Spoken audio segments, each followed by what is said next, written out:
అందరం ఈ యొక్క డిసెంబర్ 1వ తారీఖు రాగానే లేక డిసెంబర్ మాసము మొదటి దినముల నుండి 25వ తారీఖు అనేకమైన పనులతో సతమతమవుతూ ఉంటాం.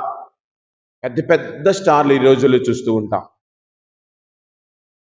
స్టార్లు పెడుతూ ఉన్నాం, జీవితాలు మాత్రం భోగమయంగా మారుతూ ఉన్నాయి. పెరుగు మాత్రం యేసు ప్రభు స్టార్ ఎందుకు పెడుతూ ఉన్నాం ఎవరికీ తెలియదు. ఏదో పెట్టమన్నారు, మా పెద్దలు పెట్టారు, మేము పెడుతున్నాం.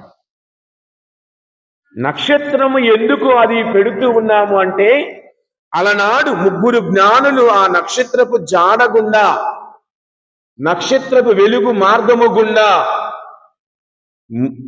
చక్కగా ప్రభువున్న స్థలానికి చేరినందుకు గుర్తుగా పెడుతూ ఉన్నాం. మరి ఈ రోజుల్లో నీ ఇంటి మీద నీవు పెట్టిన ఆ యొక్క నక్షత్రం నిన్ను క్రీస్తు దగ్గరకు చేరుస్తూ ఉన్నా.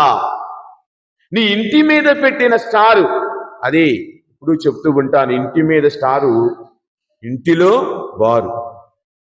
ఇది మన జీవితం. పశువుల కోసం తయారు చేస్తూ ఉంటాం. ఆ కోసం ఎందుకు తయారు చేస్తూ ఉన్నాం అంటే, క్రీస్తు ప్రభువు పుట్టిన స్థలాన్ని జ్ఞాపకపరుచుకుంటూ ఉన్నాం.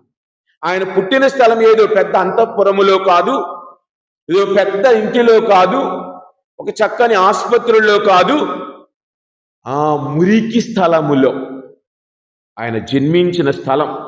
కానీ అక్కడ జన్మించిన ఆయన మనందరినీ నడిపించాడు. కావున మనము ఈ లోకమనే మురికిలో ఉన్న, ఈ లోకమనేటువంటి యొక్క మాలిన్యములో ఉన్న, నీవు నేను క్రీస్తుకు చెందిన వారం, నీవు నేను ప్రభువుకు చెందిన వారం, కావున ఆయనతో నడిచే బిడ్డలం అన్నదానికి గుర్తుగా చూస్తూ ఉన్నాం.